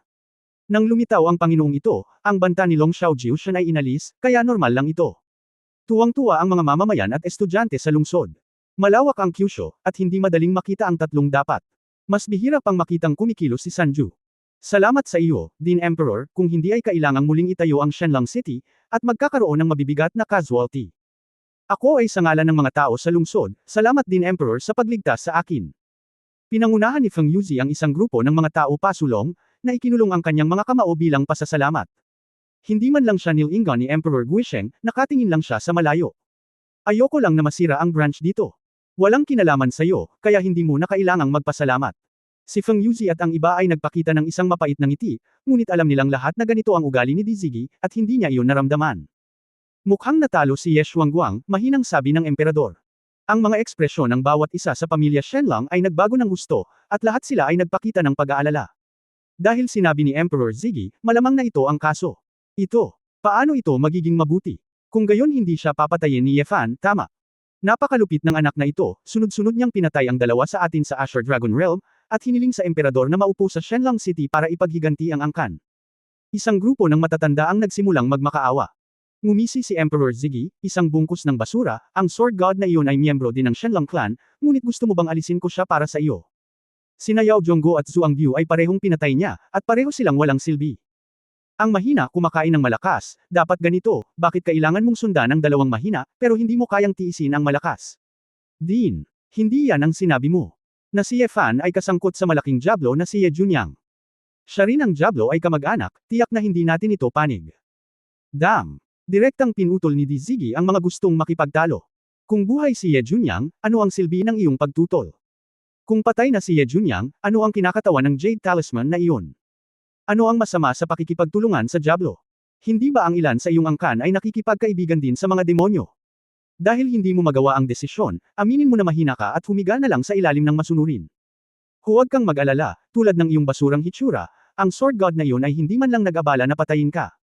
Ang isang grupo ng mga matatanda ng Shenlong ay naging pula at puti, ngunit sila naglakas loob na hindi magsalita. Hindi nang ahas si Feng Yuzi na magsalita mula simula hanggang wakas. Nakangiting sinabi niya, President Emperor, pakiusap huminahon ka. Ilang matatanda sa aming angkan ang inutusan ni Yao Lao, kaya lalo silang nagalit. Likas ng tao, patawarin mo sana ako. Si Qinglong ang namatay, ikaw ang mga problema ni Shenlong, ikaw mismo ang makakalutas nito. Maliban kung ang Sword God na iyon ay tumama sa Chaos Clan o Kyushu College, kung hindi. Wala itong kinalaman sa akin. Sa sandaling bumagsak ang boses ni Dai Zegui, nawala ang figure sa mga mata ng lahat. Sa distansya, hangganan ng Kangzhou. Hinabol ni Ye Fan ang lahat, ngunit pagkatapos ng lahat ay hindi ko na naabutan si Ye Xuanguang. Pagkatapos ng lahat, si Ye Fan ay walang ganap na kalamangan sa mga tuntunin ng bilis. Tianfeng Longying, Thunder Dragon Juying, at iba't ibang pagbabago sa lupain, alam ng Diyos kung gaano kahirap abutin. Hinabol ni Ye Fan ang lahat, walang bakas. Ang taong ito ay may tulong ng isang space teleporter tulad ni Dubrick, at napakaposibleng mag-teleport palayo sa gitna. Sa kabutihang palad, pakiramdam ni Ye Fan na ang labanang ito ay nanalo na ng magandang ani. Bagamat may ilang bagay pa, ngunit si Ye Fan ay mayroon ng balangkas sa kanyang puso. Ye Xuanguang, hindi ko inaasahan na makikita mo akong tumakas isang araw. Magkapantay tayo. Ngumisi si Ye Fan, oras na para planuhin niya ang susunod na hakbang. Inilipat ang layunin ng espada. Sa susunod na sandali, nagpakita si Ye Fan sa isang magic tool shop. Nagulat ang may-ari ng tindahan, ngunit nang may sasabihin pa sana siya, umalis na si Ye Fan sa isang iglap. Dumating si Ye Fan sa isang abalang kalye. Sa lahat ng direksyon, maraming matataas na gusali at magagandang klasikal na gusali. Sa kalangitan, maraming mga suspendido na isla na pinananatili ng mga porma sayon. Ito ay Zhongzhou. Gaya ng ipinahihiwatig ng pangalan nito, ang Nakasho ay matatagpuan sa gitna ng Kyushu. Dito, ang sentro ng alyansa ng angkan. Ang lahat ng nangungunang mga angkan ay may mga teritoryo at konsulado dito. Sa mga tuntunin ng lugar, ang Zhongzhou ang pinakamaliit na estado. Gayunpaman, ang populasyon dito ay ang pinakamakapal, na nagreranggo sa nangungunang tatlong sa Kyushu sa kabuuan. Ang isang malaking populasyon, isang iba't ibang mga institusyon, isang halo-halong bag. Ginagawa nitong pinakamaunlad na komersyal na kapital ng alyansa. Tumangala si Ye Fan sa langit at tumingin sa paligid. May mga magsasaka na lumilipad sa lahat ng dako, lahat ng uri ng mga tindahan, gumagawa ng lahat ng uri ng pangangalakal ng mga kasangkapang mahika, mga kagamitang espiritual, rune, mga materyales sa pagdadalisay, at maging ang mga halimaw at mga espiritual na hayop. Siyempre, mayroon ding mga beauty salon, restaurant, entertainment hall at iba pang pang-araw-araw na leisure shop. Kuya, ano ang hinahanap mo? Bakit hindi ka pumasok at maupo? Lumapit ang isang medyo kaakit-akit na batang babae mula sa angkan ng Chinkyu at pinatong siya sa balikat ni Ye Fan.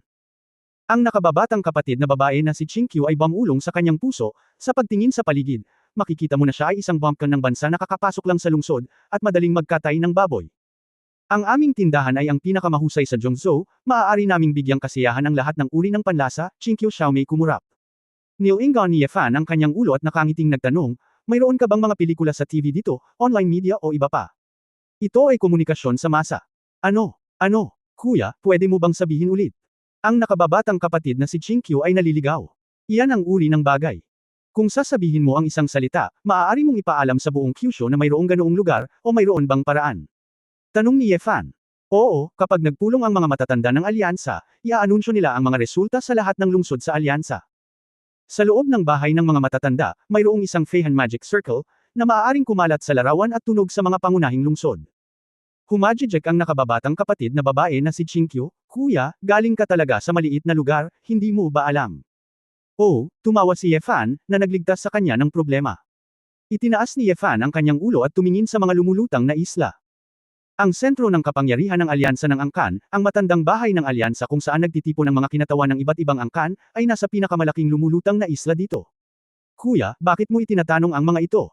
Mayroong 10 figure sa bahay ng matanda sa buong taon, at mayroon ding malaking bilang ng mga gwardya ng alyansa na nagbabantay dito.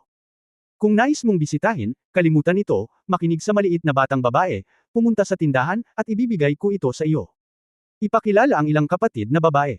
Ngumiti ang nakababatang kapatid na babae na si Chinkyu at inabot niya ang kanyang mga braso kay Yefan. Ngunit isang bulaklak ang biglang lumitaw sa harap ng kanyang mga mata, at si Yefan ay nawala. Oops! Damn it! Niyakap ni Little Sister Chinkyu ang kanyang katawan, takot na takot. Hindi ba't mahigit 1 buwan ka nang naghahalusinate ng walang pahinga? Umiling si Little Sister Chinkyu at maglalakad na sana pabalik sa romantikong tindahan na tinatawag na Fox Yan, sa kabilang kalye. Ngunit sa sandaling tumingala siya, nakita niya ang isang figura, na tahimik na lilingon sa bintana ng tindahan. Hoy! Mabahong pulubi! How dare you come? Adik ka sa paliligo. Hindi ka papatayin ng nanay ko. Ang maliit na batang babae na si Chinkyu ay nagtanggal ng bird-adong sapatos at direktang binasag ito sa makulit at magulo na lalaking dumaan. Kabanata 2870 Tunay na pag-ibig. Nang makita ito ng palpak na lalaki, sinipa niya ang kanyang mga paa at tumalikod upang pumasok sa bintana, iniiwasan ang mga nakaburdang sapatos. Ate! Nandito na naman ang bastos na hindi. Inilabas ang lahat ng uri ng lumilipad na espada, maiikling kutsilyo, at maging ang mga martilyo. Ang mabahong pulubi na ito ay muling sumilip. Kailangan kong baliin ang kanyang mga binti ng aso ngayon. Ang pagkain ng Panginoon ay kinain na natin. Dukutin niya ang kanyang mga mata. Isang grupo ng mga babae ang sumugod sa kwarto, gusto kong makahuli ng pagong sa isang urn. Pero pagkapasok sa kwarto ay walang nakitang tao. Nasaan ang lalaki? Wala na ang pulubi. Hindi ba pwedeng gumamit ng invisibility charm? Ang kanyang birtud lang ang makakapagbigay ng invisibility charm. Sa sandaling ito, narinig ko ang boses ng isang babae sa isang kwarto. Sigaw. Nagulat ang mga babae nang marinig nila ito. Ang boss. Tapos na. Nadulas siya kay boss. Paano siya nakarating doon? Walang nakakita.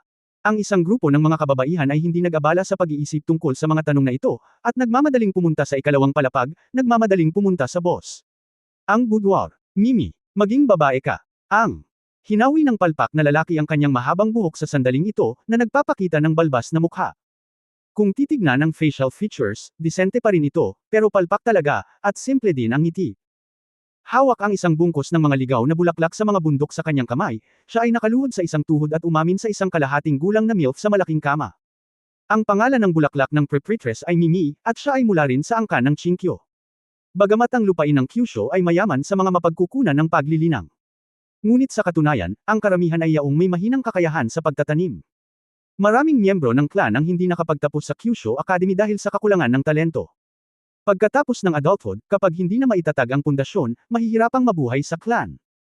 Kahit na ang pundasyon ay naitatag, ito ay nasa ilalim lamang, at maaari lamang lumabas upang maghanap buhay. Ang mga kwalifikasyon sa pagtatasa ng alinmang tanggapan ng katutubo ay nagsisimula sa pagbuo ng mga table tasks. Tulad ng mga babaeng furry works na ito, lahat sila ay nasa ilalim ng grupo na inalis ng clan society, at hindi kalabisan ang mabuhay. Gayunpaman, mayroon ding mga ilog at lawas sa ibaba. Si Mimi, ang Prepritress, ay maaaring magdala ng malaking grupo ng mga kababaihan upang maghanap buhay dito, at natural na hindi ito magiging malambot na persimmon. Matapos matakot sa sandaling ito, agad niyang dinampot ang isang aromatherapy stove sa tabi ng kama at binasag iyon sa palpak na lalaki. Mabahong pulubi. Nililigawan mo ba si kamatayan? Hindi mo ba nakita na may mga bisita dito? Ang matatabang ulo at malaki ang tainga na customer ay natigilan sa sandaling ito. Sa ganitong kritikal na oras, may susugurin. Ang palpak na lalaki ay nagkibit balikat, iniwasan ang insenso, at sinabi ng may tame time na ekspresyon, Mimi, nakikita lang kita sa aking mga mata. Mabahong pulubi, sabihin mo ang totoo. Si Sister Tian ba o si Huamama? Sino ang kumuha sa iyo? Nandito ka ba para guluhin ang negosyo ko? Si Mimi ay baliw, ang taong ito ay pumupunta rito tuwing 3 araw upang sumilip, at maraming bisita ang natakot. Sino sila? Mimi, I just like you. Be my woman. Natuwa ang matabang customer sa tabi niya, at nginisyan, Sister Mi, natatakot ang lalaking ito na may sakit siya sa pag-iisip. Nagpunta dito para humanap ng true love. Sa sandaling lumabas ang mga salitang ito, bahagyang napakunot ang noo ni Mimi, at ang isang grupo ng mga kababaihan sa pintuan ay may hitsura din ng kawalang kasiyahan sa kanilang mga mata, medyo walang magawa at mapait. Kung hindi dahil sa lakas ng buhay, wala sila sa negosyong ito.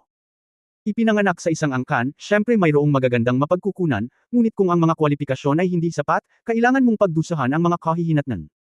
Hey, sinong nagsabing hindi, nagsisisi ang tiyuhin, pinalayas niya siya, at ang pamilya ng alipin ang makakabawi sa iyo. Hindi na kailangan. Nakakasira ng mood. Nagsuot ng damit ang taong grasa, sinabing, malas, at dumiretso sa pag-alis. Nang makita ito, nagngangalit si Mimi sa galit, at inilipat ang galit sa palpak na lalaki. Kasalanan mo ang lahat ng mabahong pulubi na ito. Kalahating oras nang naghihintay sa kanya ang matandang babae. Hindi pa nabawi ang pera para sa inumin at pinggan.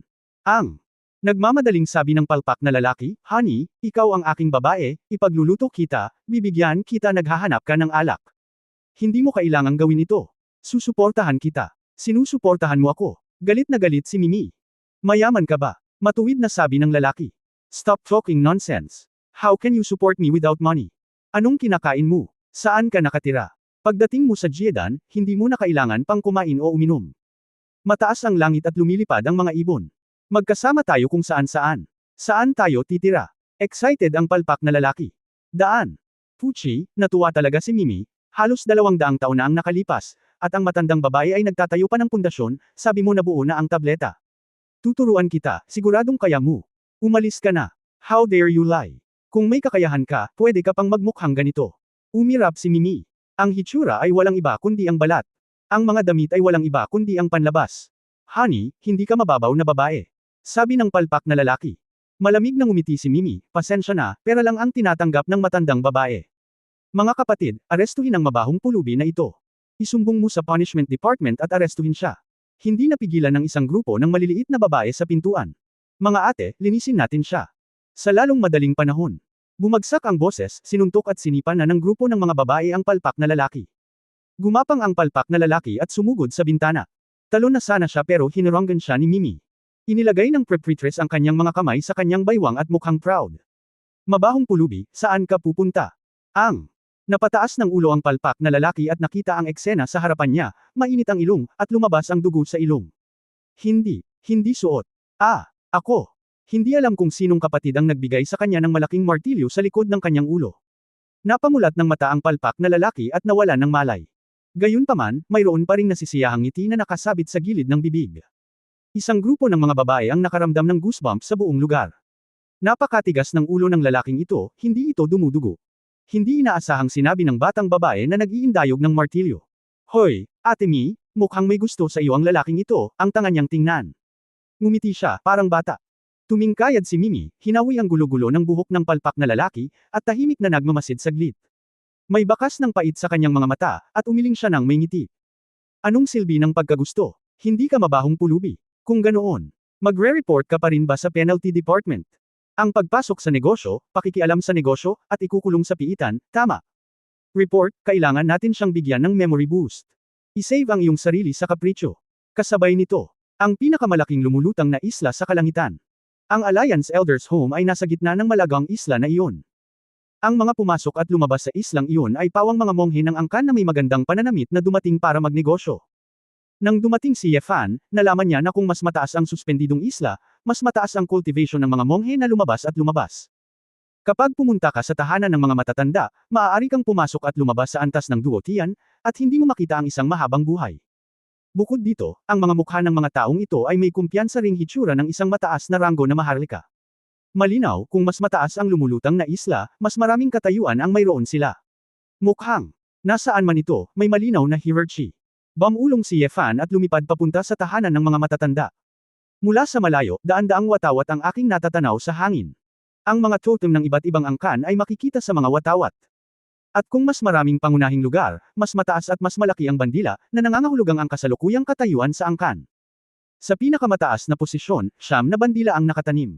Pagtatapos ng kabanatang ito. For more updates click on the notification bell.